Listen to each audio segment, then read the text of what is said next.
सावरकर जलतरण तलाव येथे आयोजित कार्यक्रमामध्ये सोलापूर शहरातील आंतरराष्ट्रीय, राष्ट्रीय व राज्यस्तरीय जलतरणपटू तसेच त्यांच्या पालकांनी सोलापूर महानगरपालिकेचे महापौर विनायक कोंडाले यांना निवेदन दिले।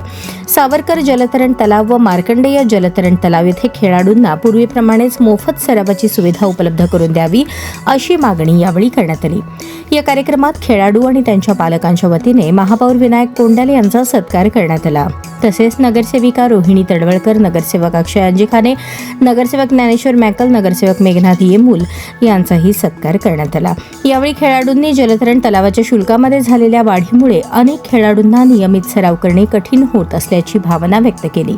सोलापूर शहरातील अनेक जलतरणपटूंनी राष्ट्रीय व आंतरराष्ट्रीय स्तरावर उल्लेखनीय यश संपादन केले असून अशा खेळाडूंना प्रोत्साहन देण्यासाठी महानगरपालिकेने मोफत सरावाची सुविधा कायम ठेवावी अशी मागणी यावेळी करण्यात आली। यावर महापौर विनायक कोंडाले यांनी उपस्थित खेळाडू आणि पालकांचे म्हणणे लक्षपूर्वक ऐकून घेतले। सोलापूर शहरातील खेळाडूंनी विविध स्पर्धांमध्ये शहराचे नाव उज्ज्वल केले आहे, त्यामुळे अशा खेळाडूंना प्रोत्साहन देणे ही महानगरपालिकेची जबाबदारी आहे असे त्यांनी सांगितले।